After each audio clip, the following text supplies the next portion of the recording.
The Monster cereals, Count Chocula, Frankenberry, and Blueberry present... You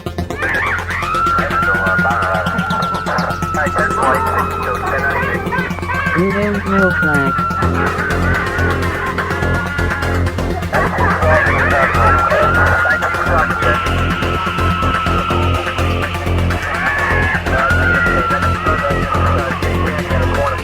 You don't know Flack.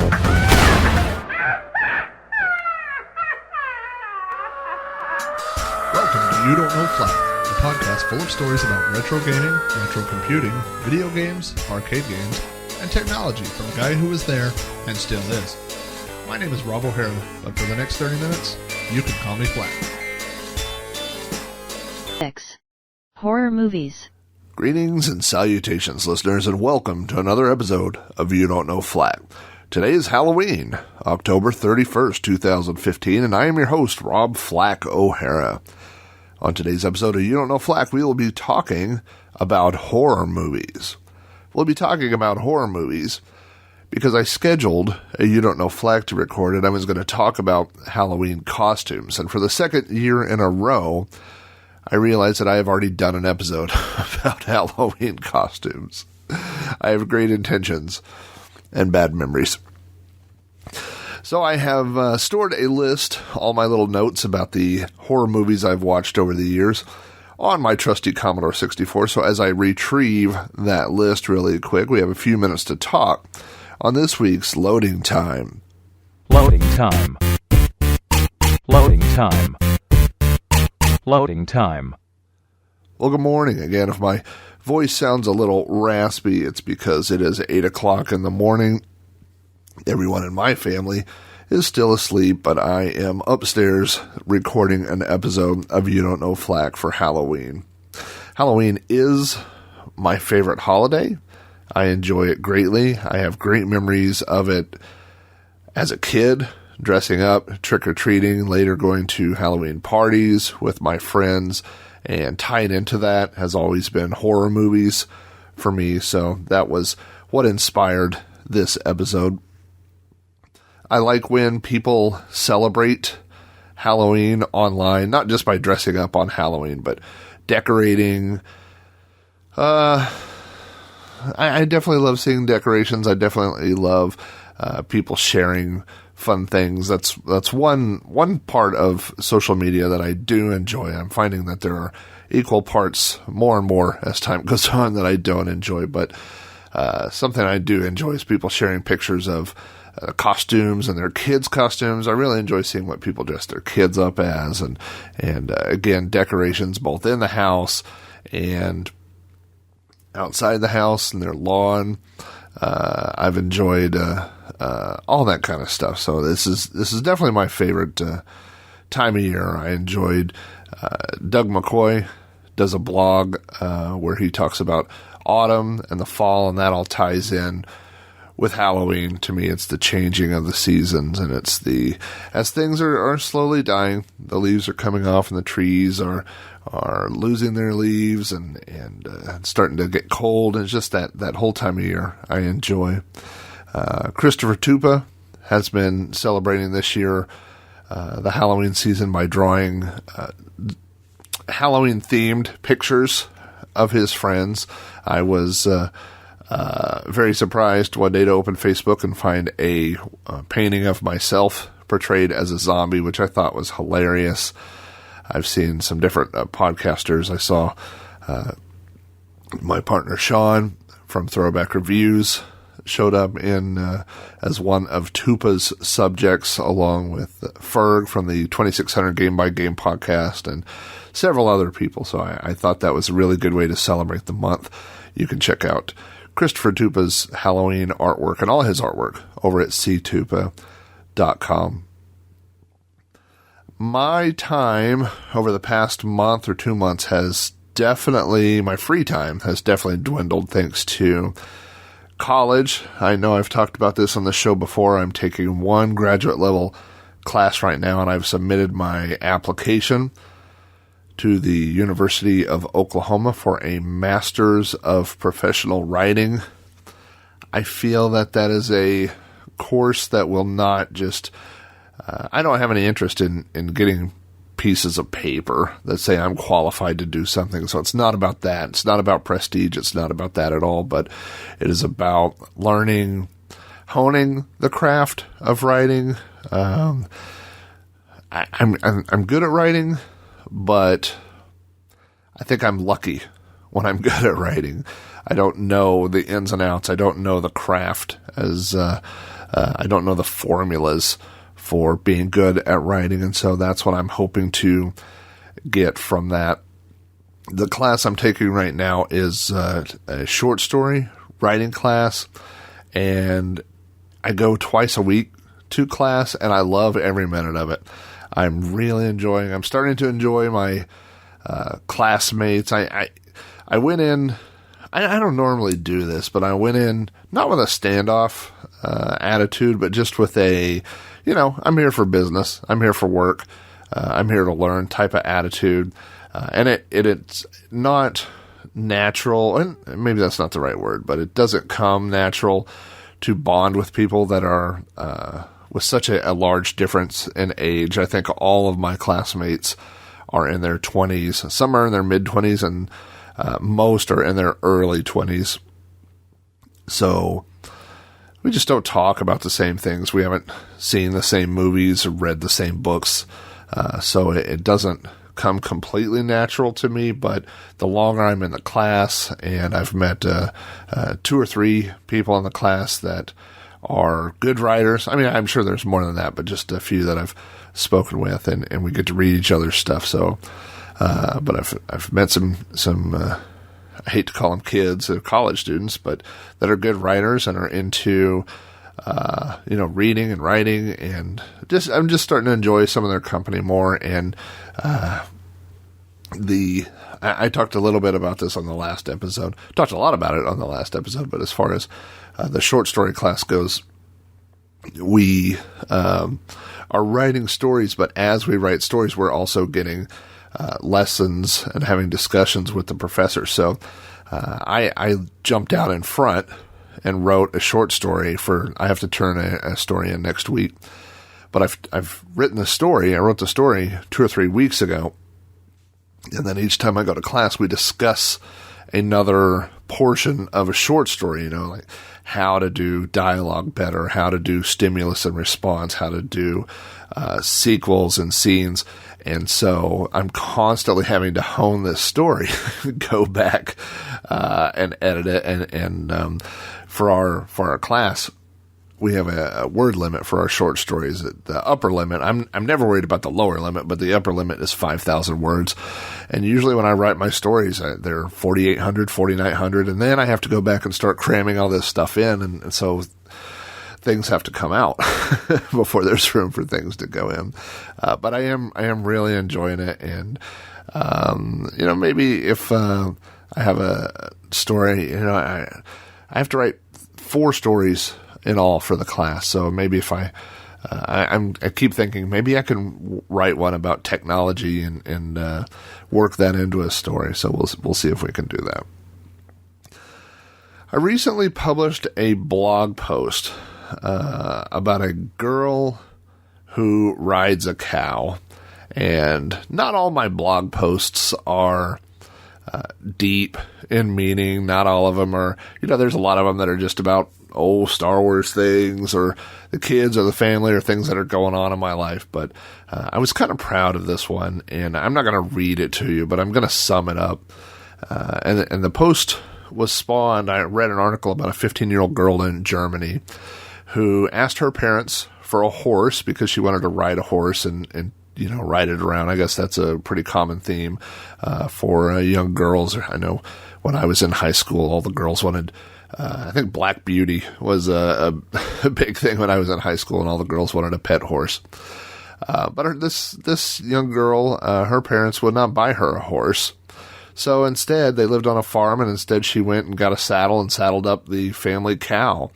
And she started riding the cow around, and it's at the point now where she has taught the cow to jump over these, I just call them hurdles, I suppose.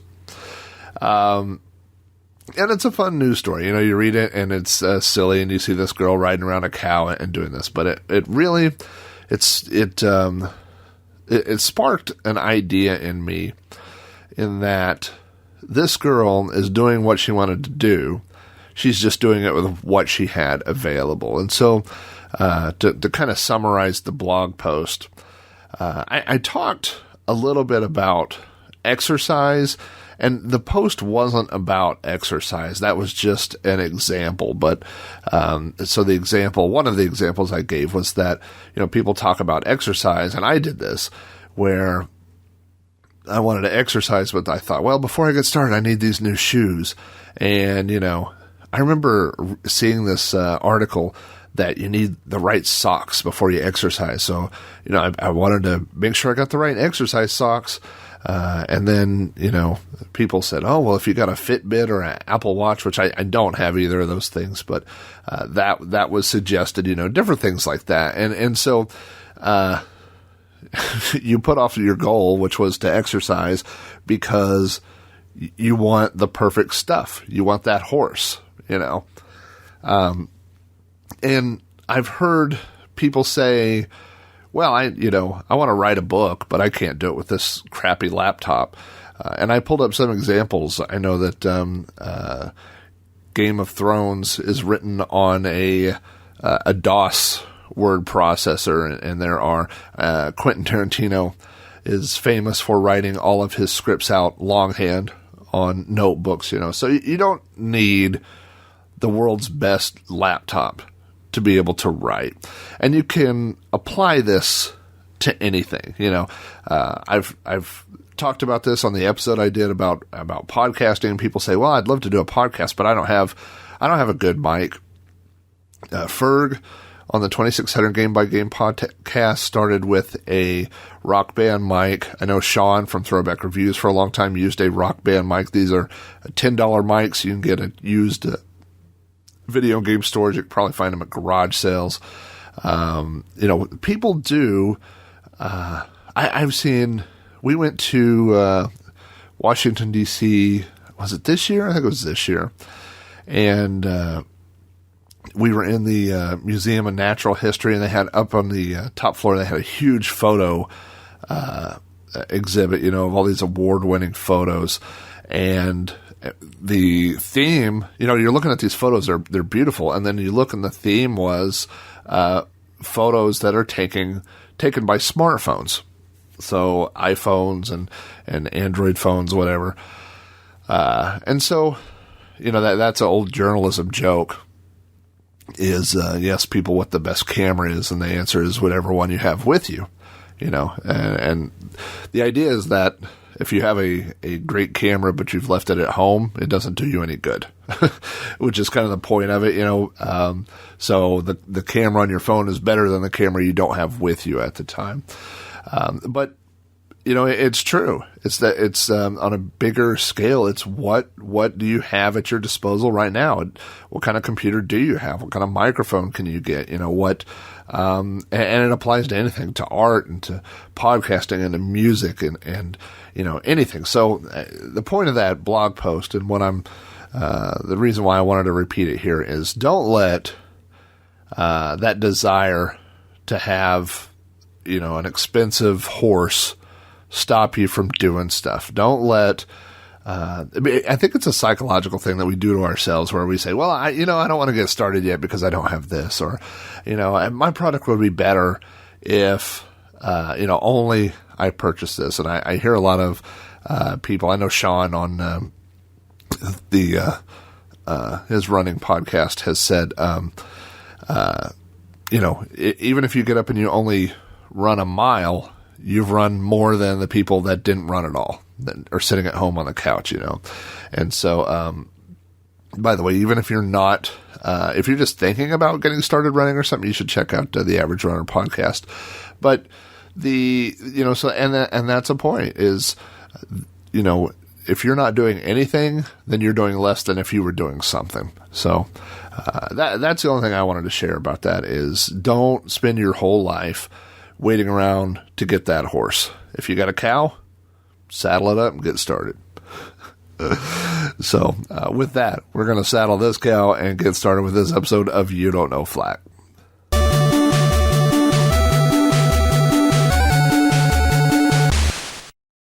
When I was a little kid, my dad, for Christmas, I think, one year bought me this hardback book. And the name of the book is Monsters and Vampires. And inside the book, it's a big hardback book full of color photos.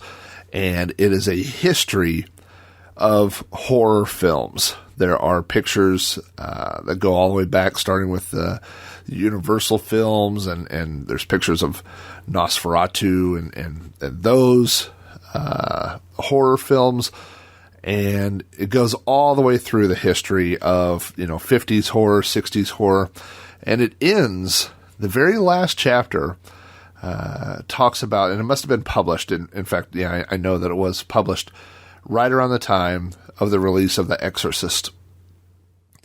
And the writer talks about how The Exorcist is the most brutal, the most graphic, the most offensive horror movie ever released. And there's a small part in there that says it's hard to imagine a horror movie being more graphic or vile than this one, which of course now makes me laugh, because and while The Exorcist is definitely not tame, and there's plenty in there to offend people, but certainly the world of horror movies has come a long way since The Exorcist. It's funny how we always think the current time, I think how can computers get any better? How can cell phones get any better? How can what we have in technology? My flat screen TV, I think it's the greatest thing ever. I can't imagine anything better. But then I think about 10 years ago, all those things. 10 years ago, what was your cell phone like? What was your computer like 10 years ago? So it's hard for us to imagine what things will be like in the future. But it's always funny to look back and see how they were in the past. So I had this book, and I would flip through it and look at all these monsters, different pictures, lots of Hammer horror films and monsters. There's even a picture of David Prowse dressed up as some sort of egg-headed alien choking another guy. And my dad wrote next to the picture in pen in the book, he wrote Darth and underlined it, so I would be sure to recognize that David Prowse was actually the man who played Darth Vader in the suit in the Star Wars films. So I had this book, and it made me curious about horror films. Just as a little kid, seeing all these things in there just really made me want to watch these horror films. I don't know if you ever did this as a kid, but I had a couple of books that the pictures would scare me. I had this encyclopedia, like an encyclopedia of animals that I think one of my aunts and uncles had purchased for me, and a different one would come each week, or once a month you would get a new one, and then eventually you had the whole set of encyclopedias. And there was the part about sharks, and I would turn the page, and there was this full color picture of a shark coming out of the water with big bloody teeth. And I never wanted to touch that page. Just touching it scared me, There was another page with scorpions on it, and it was just so scary, just the image, that I didn't want to touch it as a little kid. And there were pages in this Monsters and Vampires book that were like that. I remember there was a picture. I don't remember what the film was, but it was there's a picture of a lady, like a severed head, that is hooked up in a laboratory. So this head is being animated, and the top of the skull is missing. So you can see the brain, and there are wires, and the lady's eyes are open.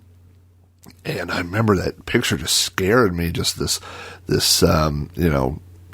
severed head that's still being kept alive through technology. Just the whole thing just creeped me out. So there were parts of the book that actually, I was afraid. Sometimes there were pages where I would try to flip over them very quickly or two at a time to avoid seeing them. But that's the earliest thing I can remember that got me interested in horror films.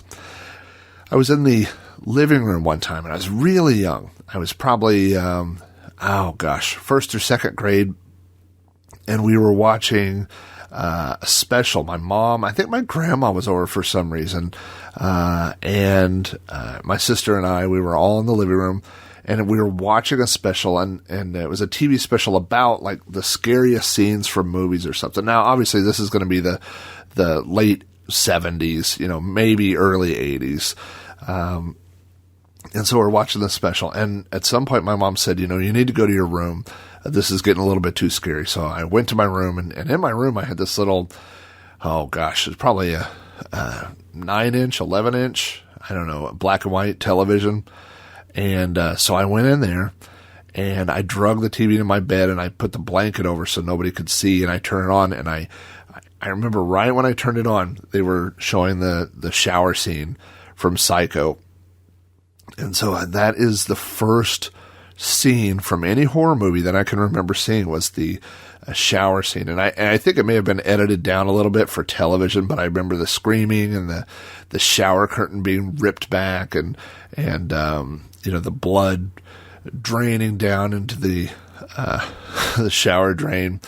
And for some reason, I don't know why, maybe I was too young to understand what made that scene really horrific, but for some reason it didn't scare me that much, but it made me curious, about horror movies and things like that. I think I probably still took baths at the time, so something that happened in a shower wasn't something I could relate to.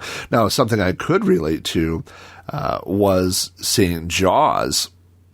And I don't remember watching the movie Jaws, but I remember just being aware of Jaws. I was born in 73, and Jaws is 77, 78, something like that. No, it's earlier than Star Wars. But just seeing, that the shark coming out of the water made me afraid to take a bath, which is, of course, a ridiculous thought of a shark getting you in a bathtub, but that's how young I was just putting those two things together, being afraid of that. So as a young kid, I don't remember really being afraid of horror movie type things. The one thing that really scared me was alien abductions, or just aliens in general, I should say, and Bigfoot. I read a lot of those types of books. You get them from the library, and there would always be the stories of, Bigfoot, like grabbing people out of their window and pulling them from their house. I remember reading a short story about that. It was like a kid's type book of Bigfoot encounters. Same thing with UFOs. I had this book called, I think it was just called, Aliens and UFOs or something. And I remember reading about the people being abducted, and that used to really scare me, and as a kid, I think obviously your fears are simpler and less refined. They're less worldly type fears. They're more the fear of your immediate safety and being taken away and tortured or killed or just being taken away was enough to scare me as a kid. So that alien stuff, Bigfoot stuff, always kind of scared me as a kid. I remember lots of black and white stuff as a kid. There were those Three Stooges episodes. There were a few that always seemed to take place in a castle, I think, where there were, skeletons walking around. And there's one where I think it's a bird gets inside of a skull and he's flying around, and this flying skull with wings coming out of the side is chasing Moe and Larry and Shemp. And I remember watching Abbott and Costello Meet Frankenstein. That was one where a lot of the Universal monsters, and Dracula and Frankenstein and everybody are chasing Abbott and Costello. There's that famous scene where they're guarding the coffin, and it keeps slowly, the lid opens and it slides his candle across, which if you've not seen it, I will put a link to that just because that's such a great movie and a great scene. But those were the early things that I remember. So things that weren't necessarily scary for adults, but as kids, that would kind of push you in that direction. I guess one reason why a lot of that didn't scare me was after seeing Star Wars and the cantina scene, and watching these specials about, the makings of movies and discovering Rick Baker and learning about his craft, about, the makeup jobs that he made, sculpting the aliens and manufacturing them. And I got really interested in the special effects angle, the mask making specifically, and the animatronics that went into, making the eyes move or blink and things like that. Rick Baker did the werewolf special effects in American Werewolf Goes to London. He did the werewolf in Thriller. He's done a million things, but those were the things from that time that I remember. So when I saw these horror movies, I was less scared, that level of horror movie. I wasn't as scared as I was curious about, the behind the scenes. Like when I would see somebody get killed, it didn't bother me seeing someone get killed on film because I knew it was fake and I knew that there was a special effects person that had done that work. So I was more curious about, how they had done the logistics of, how they would, tear somebody apart or blood packs and things like that.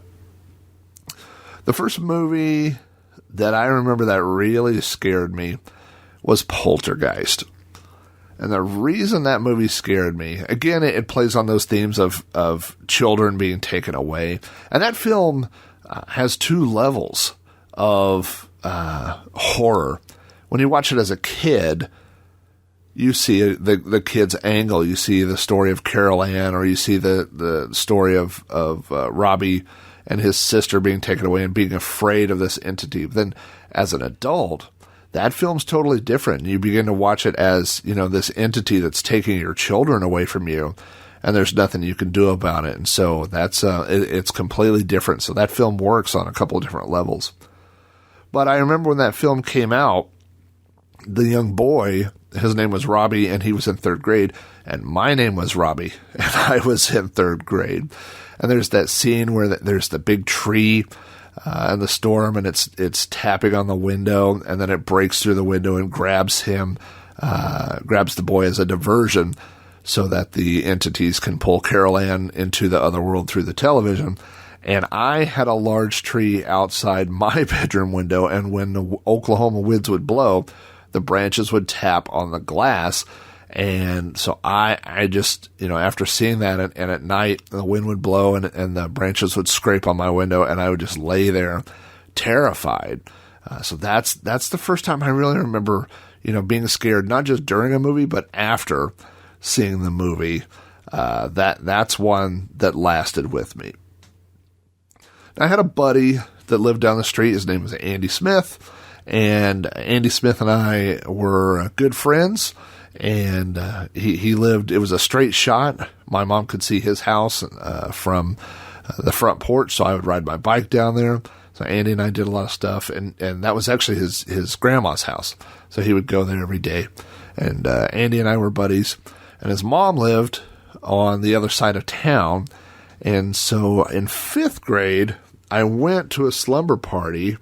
Well, I just spent the night over at Andy's house. And while we were there, his mom took us to the movies. This was 5th grade.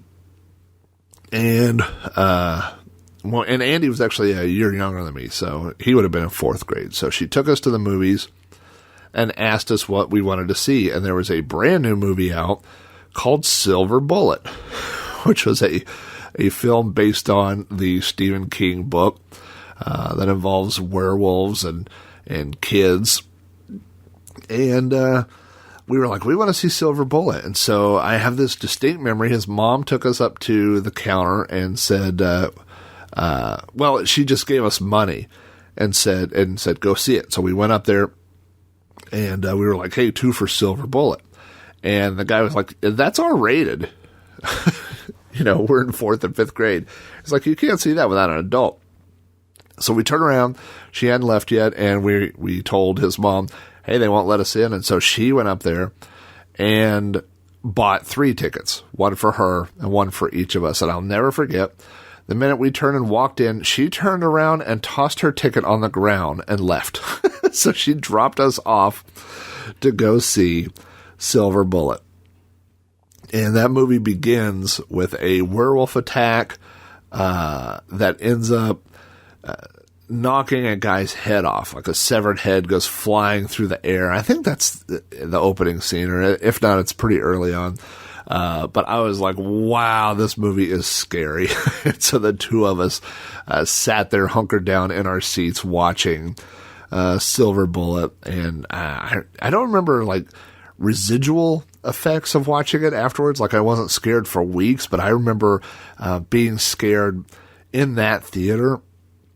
And for me, I think that movie set a precedent for me, which was horror movies, all the rules that applied to horror movies, in my mind, kind of came from that. And it was that bad people got punished and good people won, even though it looked like they wouldn't win at the end. The good people come out ahead. And that it should be fun. Not fun as in silly, but fun as in a roller coaster, where it goes up and down, where there's a scary part, and then there's a lull, and then another scary part, and then a lull. And so that's, the style of horror that I saw as a kid and that I, enjoyed. So the next year, in 6th grade, I have two distinct memories that apply to horror films. And the first is my friend Jason Lee. I was over at his house, and his house was separated by a big creek behind my house. So there was my house, and the backyard backed up to a creek, and his house was on the other side. And I was over there. We'd been playing, and then it was getting, turning dusk. I think I may have even had dinner over there for some reason. And all of a sudden, Nightmare on Elm Street was coming on HBO. And so his parents said, hey, can you watch this or whatever? And I said, I don't know. And they said, well, why don't you call your parents and see if it's okay? So I called my parents. And this was when HBO would show horror movies at night. So, they give that little disclaimer. And I called my parents, and they're like, yeah, if you're there with their family and all that, you can watch it. And so we sat there and we watched Nightmare on Elm Street. And I remember being super scared. I mean, Freddy, seeing that for the first time. This is definitely turning it up from, Poltergeist and Silver Bullet. And so we watched Nightmare on Elm Street, and I don't know, but it's definitely dark. And now it's like 10:30, and I got to go home, and I have to walk through the creek, which is pitch black. There's no lights there. And I just remember running as fast as I could. Like, I got down in that creek, and I just ran through there, I knew my way through, how to get from one side to the other, but that was, I was really scared after seeing that. And so that one definitely stuck with me afterwards. My other 6th grade horror film memory was I spent the night at a different Andy's house, Andy Green's house, and they had they had like all the movie channels, like HBO, Cinemax, Showtime, everything. And we would sleep in the living room when we spent the night at his house. We would, I think that maybe their couch folded out or something, but we would sleep in there. And we were laying there one night, and Children of the Corn came on. And so that's the funny thing about Andy's house is that he told me, matter-of-factly, he was not joking, he was not being funny at all. He told me that his house was haunted, and he said they had a ghost, and that different things would happen, and I was like, well, I never heard anybody say that seriously, before, and we were playing on television that evening in his living room, and we were the only two people in the house, and a cabinet door in the kitchen opened, and a little container of spaghetti fell out, and spaghetti fell out like the dry noodles all over the counter, and it didn't faze him at all. He was like, oh, that's just the ghost. And that scared me because, not because, partially because something had happened, but also because he had just accepted it. He was like, oh, that's just the ghost, not, no, what was that? And just when something happened, they would just attribute it to this ghost. So we were up, that night, and I'm in a house where I'm like, these people really have a ghost in their house. And then we watched Children of the Corn, which, as a kid is a pretty terrifying film. As an adult, I don't think it's as scary because I just don't find myself afraid of little kids. And even a bunch of little kids teaming up against me are still little kids. Like I said this, we reviewed Children of the Corn on Throwback Reviews, and I feel like I can beat up most 8-year-olds, They're just not that terrifying to me. Now, not he who walks behind the rose or whatever. I don't want to take on a demon type thing. But as far as beating kids up, yeah, I'm all for that. But as a kid, that movie is pretty scary. And so I remember doing that. And, I do live in Oklahoma. There was right on the other side of Andy's house, there was a big giant wheat field that we would go out and roll around in to flatten the wheat down to make little paths. So it was almost like you could make your own little clubhouse by just flattening the wheat and then rolling around in a big area, making a big flat area. And you could just walk out of this wheat field and have an area to sit where nobody knew where you were. And after seeing Children of the Corn, it kind of changed our perspective of that. 7th grade is when I met my buddy Jeff, and I've talked a lot about Jeff. I talk about Jeff on this show.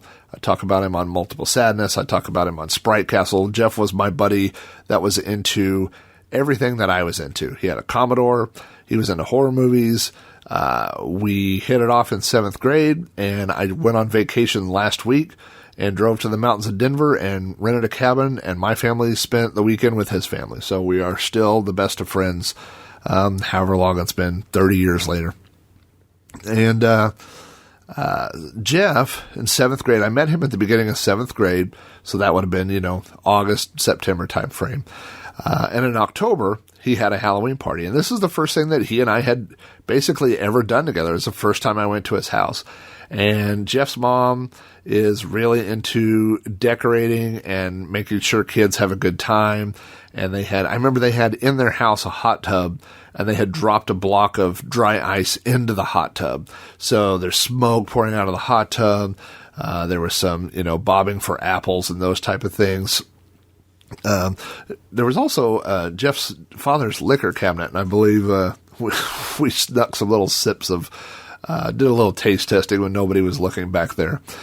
But they were playing Friday the 13th in the living room, and that was the first. I had a few experiences of this, but that was the first time where I was watching something really scary, but I had to pretend like I wasn't scared, because you definitely don't want other people to think that you're scared or not cool, So as we watched Friday the 13th, and I'm like, oh yeah, this is thinking, the scariest thing I had seen was, Children of the Corn or whatever up until that point. So, but Friday the 13th is definitely, that ratchets stuff up to another level, even more than Nightmare on Elm Street. It's at least the original.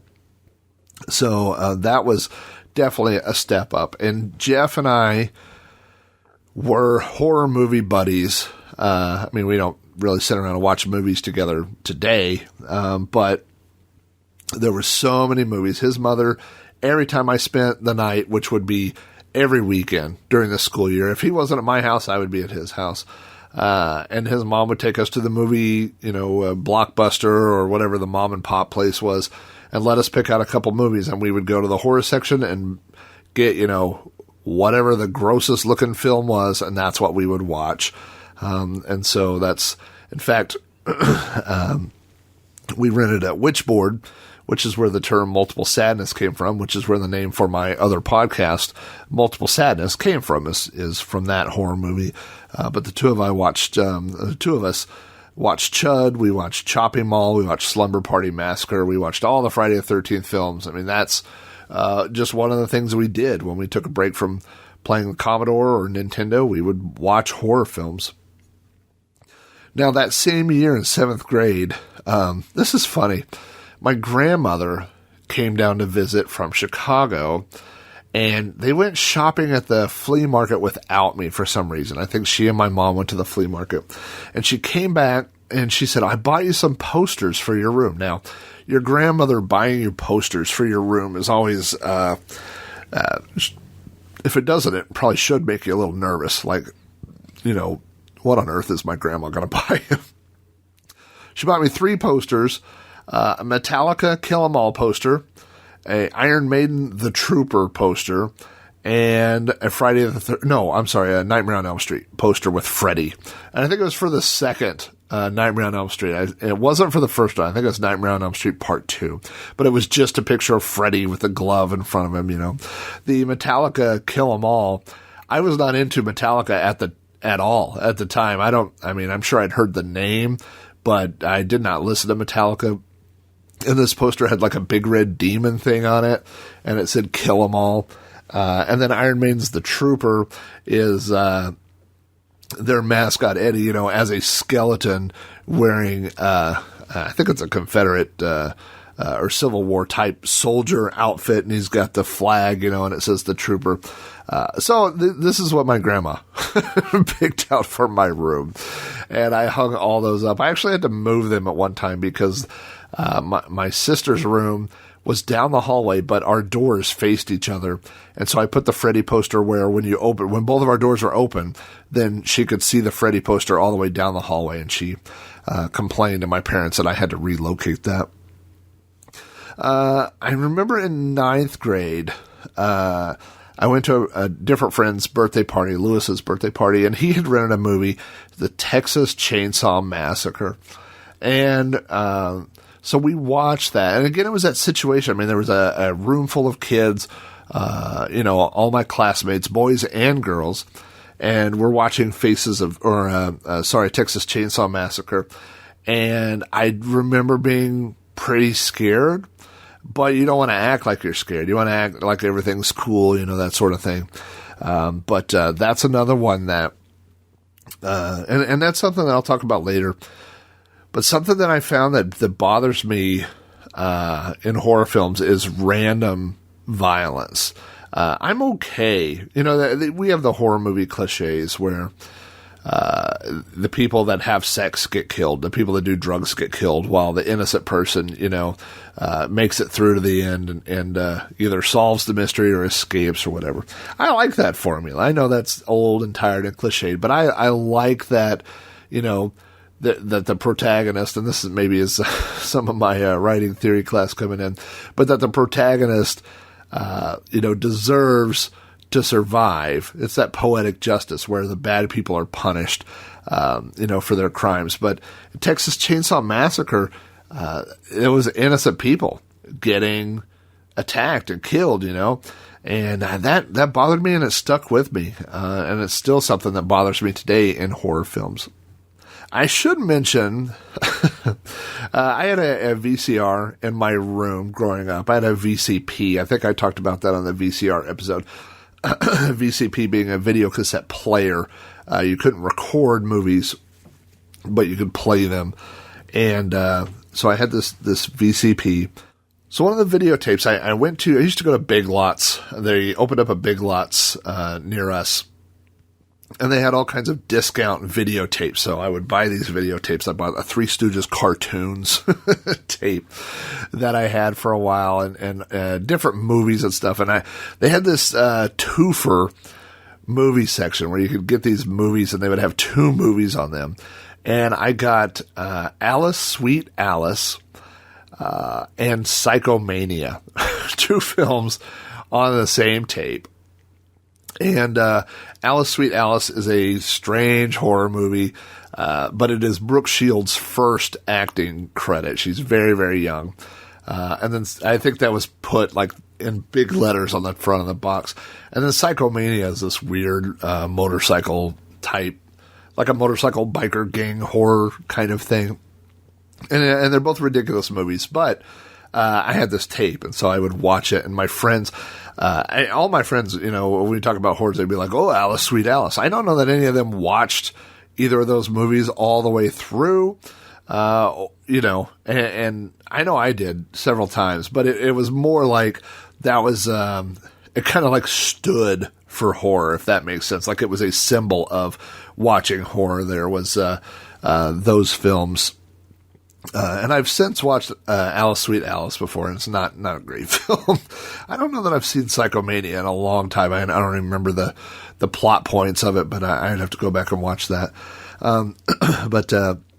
So I watched those. I would occasionally get horror movies, rent them and stuff, and watch them in my bedroom.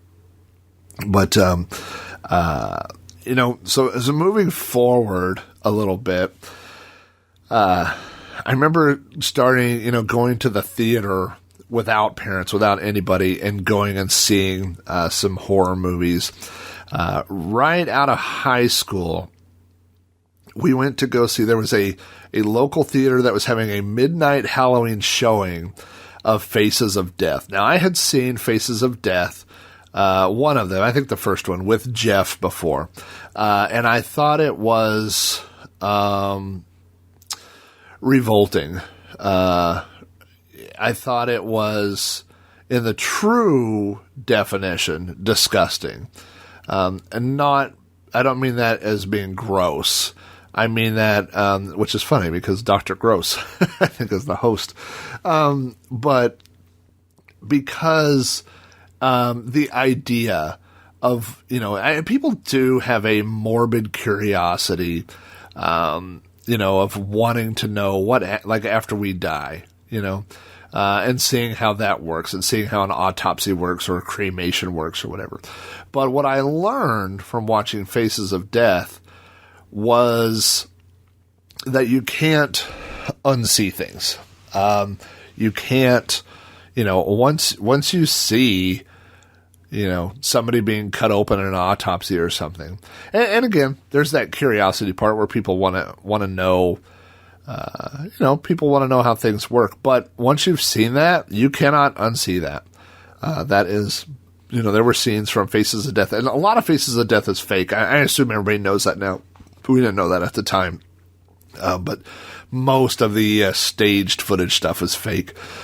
And in fact, there's some websites. You know what? I will dig out this link. I'm going to have to remind myself. I will dig out a link that goes through the original Faces of Death, scene by scene, and talks about like where they got the news footage from for the few things that were real, or, who the actors were and the staged footage stuff. But I found it literally disturbing. Like it bothered me to watch that. And so there was this midnight showing, and I think it was a Faces of Death 3. That, for some reason, that sticks with me. And we all went, my wife and my was my girlfriend at the time. We went, and Jeff and his girlfriend went, and to this midnight Halloween showing of Faces of Death. And, for, at least when you watch it at home, you can turn away and not watch the things that bother you. But when you're in a theater, you're there, you're a captive audience. And I just remember being really disturbed by that. And I know there was a trend for a while to release. I bought this videotape one time called Banned in America or whatever. And it was literally, footage from police standoffs where people would come out and get shot, or people, in a protest setting themselves on fire. And I don't even think I made it all the way through. I had it. I kept it for a long time because I felt like it was rare or something, or, like it was some kind of, I don't know, capsule of things that people shouldn't see. But I never finished watching it. And in fact, there was a second one that I got, and I never even opened it. It just, that kind of stuff, that's not horror, as far as like fiction horror. It is horror. It's horrific, but it's not, the type of horror, that I enjoy. Now again, Jeff, and his wife later, and me and my wife and another couple, we did go to the theater to go see The Blair Witch Project. Now, if you are younger, or if you weren't there and don't remember this, the Blair Witch Project was really drummed up to be, a found footage, to use Doug McCoy's term, a found footage film, where this was a real event. These people were filming a documentary. They disappeared, but people found the cameras later and then went through the footage, and that's what we are watching. So we are to presume that this is was a real documentary in process. And as there was even a documentary before the Blair Witch came out that ran on Sci-Fi, and I think I have this, and it was about the legend of the Blair Witch. And they were there was all this marketing that people didn't know if this stuff was really real or not, and it wasn't the internet era. There wasn't the time. I mean, it was, but it was still in its infancy. In fact, there was a lot of marketing done on the internet for Blair Witch Project, but you couldn't just go on Wikipedia or Google and be like, is the Blair Witch real? And then you find 1,000 pages that say, nope, it's not real. These people are actors, and here's where they are now. It wasn't like that, So really, you just had the movie to go off of. So you go into the movie, we watched it, and the whole thing was scary, but the last, third, where they're in the woods, they're obviously being hunted by the Blair Witch. They go into the abandoned shack, and that stuff scares me. Being at night in the woods, no thanks. And as we were watching this, and the end of the movie is so abrupt. And, some people were like, what happened? And so people are explaining it to each other. And I remember after watching the Blair Witch, people were stunned. And we all came out of the theater, and we were standing outside the theater on the sidewalk, just having discussions with strangers like, well, did you see this? Or I think this happened. And about that ending, And there were probably 10 or 15 people, all of us just standing there talking about this movie. And that was a weird, experience, but it was awesome at the same time. It was that, the fear of, did this happen? Did this not happen? Wanting to know more about that. So that was I really enjoyed seeing the Blair Witch in theaters. And of course, now we know that it was all a put on, and then whatever momentum and excitement that was built from the Blair Witch was decimated by the Blair Witch 2. So what else do I have to talk about? In college, we had a friend. My wife and I had a mutual friend who worked at the local video store, and I would go there, and she would save me horror movie posters. I remember I got one for a movie called Eye of the Beholder, and there was another one, but there was two different ones that were both just this eyeball. The Eye of the Beholder, I think, was an eyeball in a shattered window or mirror or something like that. I never saw the movie, but I thought the poster was great. And so I took the poster home and hung this poster up in my room. Also, one time she got, there was a Stephen King movie called The Dark Half, which was based on a novel, of course, about a writer, and he had a pseudonym, and the pseudonym began trying to take over the writer's life. And there was this huge dark half standee thing. It's like 5 foot tall, cardboard and all, slot A went in tab B and all this. And it was kind of a 3D thing with layers of cardboard. And I asked it what they do when they get rid of those things. And she said, well, we just give them to people. And so they put my name on the back of it. So I had that. I had that in my room for like years. This giant, probably, 4 foot wide, 5 foot tall cardboard standee thing of the dark half, which was funny because I thought the book was okay, and I didn't think the movie was that good at all. So, but the standee thing was really cool. It's just this purple and black big standee kind of thing. It's kind of funny. I've mentioned previously about my Trauma DVD purchase. When I first got a DVD player, I discovered through a local rental place, Trauma Films. They are the people behind the Toxic Avenger, Class of Nukem High. They make bad horror movies. They also produce bad horror movies, low budget. Let's not say bad. They purchase a lot of older horror movies and redistribute those. And one of my very first eBay purchase was a lot of either 20 or 25 Trauma DVDs, which I think I paid around like $100 for. And for $4 per DVD, it was very, very cheap at the time.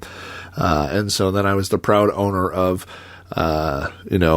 the Killer Condom and Rabid Grannies and all these terrible trauma films, but I enjoyed watching all those. Some of those will end up on Beware or on Multiple Sadness. I'm thinking there was one called Beware Children at Play, which was particularly terrible, and that's one that I'm going to be doing soon on Multiple Sadness. But so that kind of rekindled horror movies for me, is picking up these trauma films and watching those. I made a list of horror movies since I've been an adult that I enjoyed, and I'm not going to go into great detail on each of these. I may just mention them, something about them. But here's the list I wrote down. Paranormal Activity. That movie scared the crap out of me. I thought that it did a really good job of building tension throughout that film, where the night footage. So you'd have the day footage where everything was safe, then you go to the night vision. I think there's something about night vision that I find scary. But Paranormal Activity, and you remember there was the girl who was being possessed sometimes would stand up in the middle of the night and just stand over the bed and stare at the other guy for hours. And I woke up one night, right shortly after watching this, a week or two after watching this, and my wife was standing next to me in the bed, just staring at me. And I jumped out. I was like, "What the hell are you doing?" And then she starts laughing. She's like, "Ah." So my wife has a really good sense of humor. So that's how we scare each other, as we reenact horror movie scenes. But Paranormal Activity, and I think I watched the second one, and I don't think I really got into it, and I haven't seen the third or fourth ones. But the first one I did think was scary. The Ring, I think a lot of people found that movie scary. The footage of watching on the tape, those quick cut kind of weird, creepy things, those are always scary. And that scene of Samara crawling out of the television got me. I was an adult watching that in my house, and when that scene came on, I'm pretty sure I either jumped or screamed or both. But I did enjoy that. I liked the first Scream movie. I wrote that down. I like smart horror where things are going on, where there's more levels to the plot. The one thing I didn't like about that was there was a lot of random violence, people getting killed that weren't necessarily deserving, or but that's the trope that belongs to the slasher film, where not necessarily they don't have to die because they were bad. They die because the bad guy is bad, and he does bad things sometimes to good people. Jacob's Ladder is I don't know that it is a horror film. I don't like the ending. I guess Jacob's Ladder, talking about that is not a spoiler at this point, but it's the same as The Usual Suspects, in which The Usual Suspects, which is not a horror film, when we get to the end of the film, we realize that the entire film has been made up by the character. It is completely fictional. We don't know what was true or what wasn't true. And so even though it was a good story, ultimately at the end, we're just dumped. We're like, well, that was a completely made up story that didn't happen. And, the same thing happens at Jacob's Ladder. When we get to the end, we realize that the entire movie was a dream. And so all these things that happen in the movie, we don't really, we're just in the protagonist's mind as he was dying. And but that being said, there's some scary moments. Anytime I see something without a face, I think that's scary. I don't like whispering. I don't like in horror movies where there's somebody whispering like that. That creeps me out. I'll tell you, unrelated, but something that always scares me is backwards text or backwards speech. And I did a version or a episode of You Don't Know Flack where I talked about backmasking, and I can't listen to that one because it bothers me so much. When I hear that, it makes the goosebumps come up, the hair on the back of my neck, and I start looking over my shoulder, and I can't. There's something about that inherently just bothers me.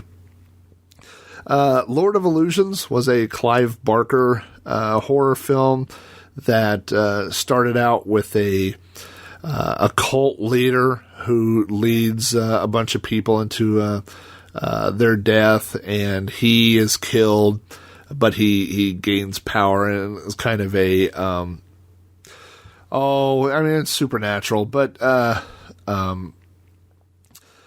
as a kid, I remember watching Helter Skelter, the documentary about Charles Manson, and reading a lot about the Manson family and cult behavior. Jonestown Massacre, which was a terrible thing. That type of mindset where people will just blindly follow someone, even to their own demise, bothers me. I don't like that, and so Lord of Illusions has enough of that, that cult premise that I think reminded me of Helter Skelter. So I think maybe that's why I found that movie so scary. I always mean to go back and watch that, and I never get through it. I never get through the whole thing just because I don't know, something about it just bothers me. Pet Sematary, that's another one that works on multiple levels. As a kid, it's a scary movie, but as an adult, when the premise about losing a child and putting them, into this cemetery that brings things back to life, even though they're not quite right when they come back, it's definitely a adult dilemma theme. Let the Right One In. I'm not going to talk too much about that, but if you have not seen that, there's the original version, which I think is German. I want to say it's German. But then there's an English remake. I like the original better with subtitles, but the remake's not bad either. Either one of those are good films if you're looking for a good scary Halloween. It's not a jump scare kind of movie. It's a this is going to bother you on a deep level type movie. Cabin in the Woods. I thought that was a great movie. The ending, with the ancient ones and things like that.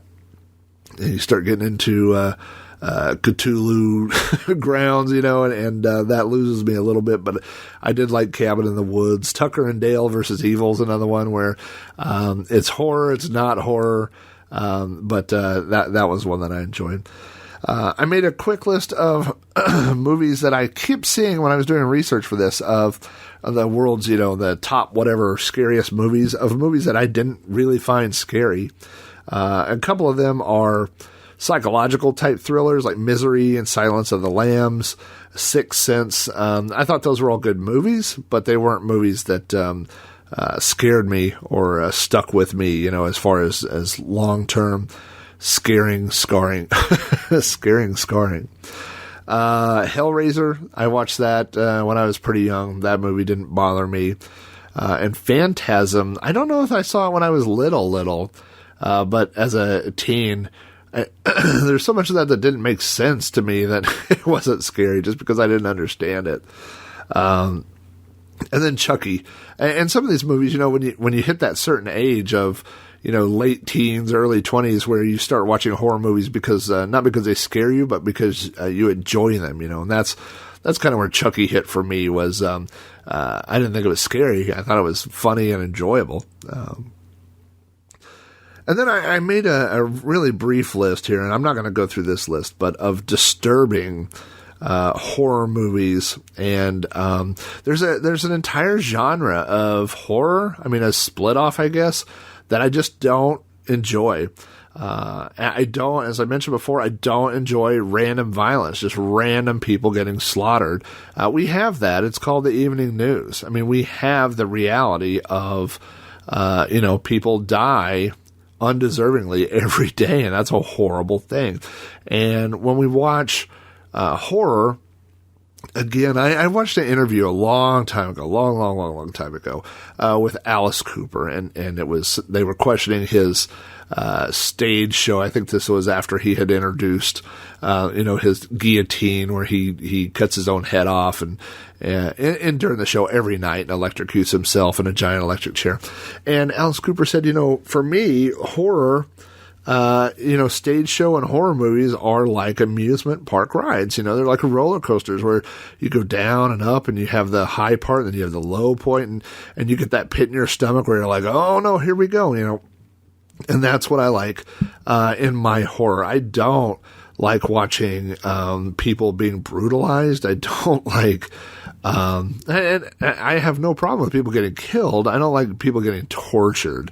There's a pretty big difference. Almost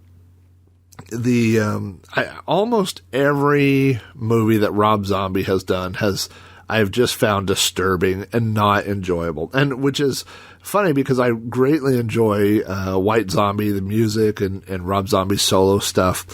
But I remember watching House of a Thousand Corpses and The Devil's Rejects, and both of them I just found completely disturbing. I mean, I get it that it's this random wacko clan family, that are torturing people and killing people, but just not for me. There's just not the plot of your horror movie shouldn't be, here's people that kill people. Like, I need more. I need a plot, that's a setup, I thought his remake of Halloween, the opening scene where we see, in the original Halloween, John Carpenter's Halloween, we have Michael Myers, and we don't know why he's Michael Myers. He's just a bad seed, He gets the knife. He's a little kid. He kills his sister. And it's a bad, deal, but you can tell this kid's damaged goods, and he's not going to get better. If you've watched any of the first 10 or so Halloween films, he's not going to get better. He's going to be the same or worse. But in Rob Zombie's Halloween, it's his environment that has driven this kid. I mean, we see he's abused. We see he's neglected. And so when he starts killing people, it's for revenge, and it is brutal. I mean, when you duct tape somebody to a chair and slowly slit their throat and watch them bleed out, that's not, it is mentally disturbed, but it's more than that. I mean, when you need to watch that person suffer and die, it's just terrible, and there's a baseball bat attack early on in the film that just goes on for so long. And it's just not, that's not for me. That's not my kind of horror. My kind of horror is, again, amusement park horror. The fun, oh no. And by fun, I don't mean that, everybody happily ever after. It doesn't have to be that, but it does have to, make some sort of sense to me on some sort of moral thing. Even if the bad guy kills everybody, the fact that it made sense. It's just the senseless stuff I don't get. The Hostel movies, I watched the first one, and I never watched any. That's not for me. I think the term torture porn came out around that time to describe that. That's a genre that's not for me. And not saying it's not for everybody. I know there are people that like it. I don't know who those people are, and they're not invited to dinner. And they're certainly not invited to my dungeon. But, there's, just like I said, if it's not enjoyable and you can be scared and then afterwards you go, ooh, that was scary, but when you're scared and then you feel sick at your stomach and then you go home and you cry, that's not entertainment for me. So anyway, as,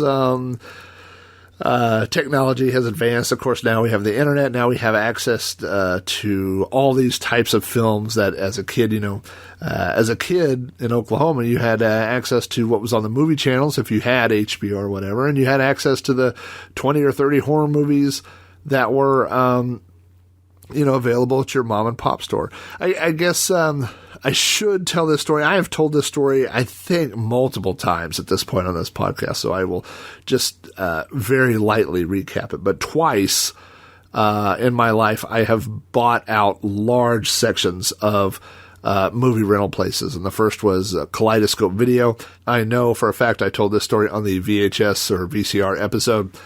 But long story short, there was a video rental place that I used to rent videos at when I first moved out. that place went out of business, and they had basically a fire sale on their movies. And I went and bought the entire horror section and the entire kung fu section. And so I came home with, several large boxes of videotapes, and many of them were the same tapes that I had rented, years prior. But I did get this large selection of horror movies that I would go through and watch, and movies that I had never seen. And that was really fun to do for a long time. And then, when I did that was when obviously they had gone out of business because people were transitioning to not only, DVDs, but also online entertainment, being able to watch movies online or rent movies and Netflix and Redbox and things like that. So the same thing happened to us, as, I didn't go buying more videotapes because I could find those things online. The other story, and I don't know if I've told this or not, maybe I have, maybe I haven't, but there was I had the flu, I think, one time. I remember I was really, really sick. And I had a sinus infection is what it was. I was really sick. I couldn't get out of bed. I just laid in bed for like 2 days. And my wife went to the store, Homeland, and she's at the grocery store, and she calls the house. So I answer the phone, and she says they are closing down their video rental place, and all of their DVDs are on sale for $2. So all their rental, movies that they rented were on sale for $2. Maybe $1. No, it seems like it was $2. And so then she starts reading me, and I'm so sick. I don't want to be awake. I don't want to be talking on the phone. I don't want to be doing anything. And she starts reading me off this list of titles. She's like, Legend of Hell House. Would you want that one? Yeah, I guess. Then I hear her drop it in the basket. What about Hellhound? You want this one? Okay. And then, about the third one. And then I said, look, if it has death, blood, hell, Satan, demon, anything like that in the title, pick it up for me. I'll pay for it when you get home. She's like, are you sure? I'm like, yep. She came home with, I want to say 180. Maybe it was only 90 and the bill was 180. Like grocery sacks of DVDs. I was like, oh my gosh. I had no idea that they had that many movies to rent up at Homeland that they were selling. But my horror section of my DVD collection just exponentially grew, in one large purchase. And again, had a great time digging through those movies, watching them. Really, really enjoyed doing that. So every now and then, I'll buy something stupid. I'm okay with that. But where I was going before was, now we have the internet. Now it's global. Now you can go online and type in, what are the classic top 100 classic horror films of the 70s, and you get a list where before you couldn't do that. My list was the top 10 movies on this shelf at the, video rental that I could, get that I haven't seen a million times before. So now you can go online and find, this was a classic movie from the 70s. And, 5 minutes later, you're downloading it or renting it from Amazon or whatever, you're acquiring it in some way. So, it's different now. And now, I think over time, I don't watch, there's three, I say there's good horror movies, then there's bad horror movies, and by that I mean not good. And then there are the ones that are so bad that they're enjoyable because they're horrible but funny. Those are the movies I cover on Multiple Sadness. So I watch good horror movies because they're enjoyable, and then the ones that are absolutely horrible I watch and enjoy them on a different level and talk about them on Multiple Sadness. But the ones that are just bad, that aren't good, I don't think we see those as much anymore because the internet helps us weed those out. You go online and you say, what are the top 100 films of this era or the bottom 100 films, but there's no list for the middle 100 films, so I think those kind of fall through the cracks. But going online, another thing that expanded my horizons maybe not for the better, was Japanese horror, Korean horror. There's a whole other world that you could get into. Some of that stuff is very beautiful. Some of that stuff is very disturbing. There's some people with some pent-up issues in the East. That's all I'm going to say about that. But there's definitely some disturbing stuff. I downloaded, I don't even know if I want to mention it, but I downloaded the series of movies a long time ago, and it was part of a trilogy from Japan called, I think it's called Human Beings Are Garbage or something like that, and it was the most disturbing thing I'd seen. I mean, it's not real, it's fiction, but man, was it bothersome. So I try to not watch things quite that gruesome anymore. I made a little note here about watching horror with my family. My wife, when she was a kid, she went to a slumber party, and they watched horror films at the slumber party. They watched The Exorcist, and they watched Warlock. Both of those movies bothered her. And the next morning when she came home, she found out that the previous evening, both of her grandparents had passed away. One passed away from a heart attack. Well, they both passed away from heart attacks, but one died suddenly, and then the other one, her grandmother passed away while trying to do CPR on her grandfather. So they both died literally while my wife was at a slumber party watching The Exorcist. And so for a long time, she would not watch any horror movies at all. She does watch them today. She's more into, her time's valuable, and so she won't watch schlock like I'll watch, but if there's a good movie, something that has a good review or something, she'll watch it. But for a long time, she was not interested in watching horror at all. My kids, especially my daughter, who's 10, but both of them have expressed interest in watching horror movies. My problem is I don't know what's scary to 10-year-olds and 13-year-olds, so I let them watch the Goosebumps. We watched all the Goosebumps specials a long time ago. We're watching the X-Files right now, which I think is scary, to that age group.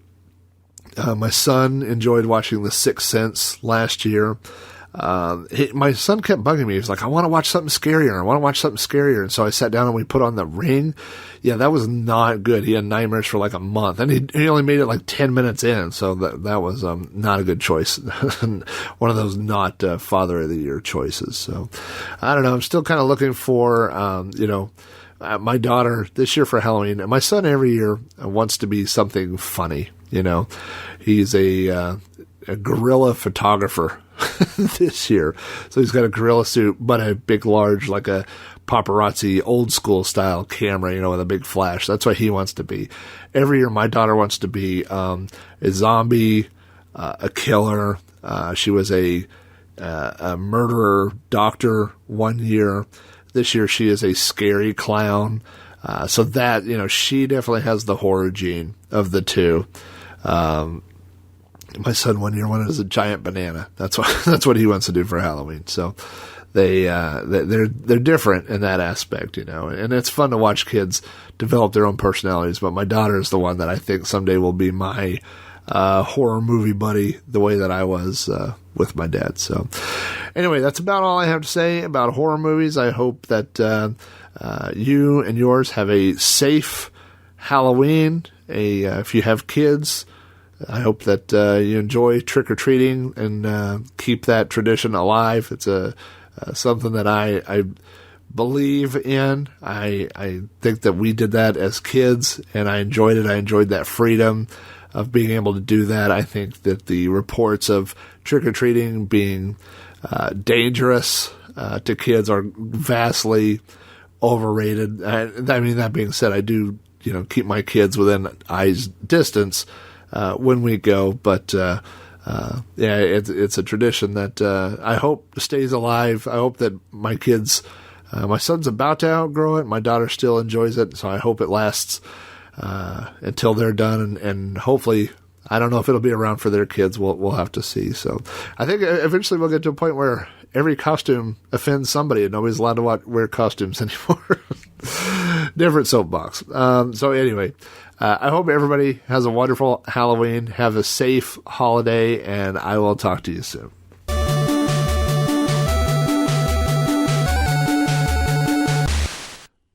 That wraps up another episode of You Don't Know Flack. Thanks so much for tuning in. If you'd like to send me feedback about this episode or any other episode of You Don't Know Flack, you can email me at robohara@robohara.com. Contact me on Twitter at Commodork. Follow the show on Facebook at facebook.com/You Don't Know Flack. That's all one word. Or leave me voicemail on the You Don't Know Flack podcast hotline at area code 405-486-YDKF. You Don't Know Flack is available from iTunes, Stitcher Radio, the You Don't Know Flack RSS feed, and through throwbacknetwork.net, your home for quality retro podcasts. If you'd like to hear more podcasts from me, check out my Commodore 64 themed podcast, Sprite Castle, at spritecastle.com, and Throwback Reviews at throwbackreviews.com. Both of these shows are also available at throwbacknetwork.net. Thanks again for listening, and we'll see you next time on another episode of You Don't Know Flack.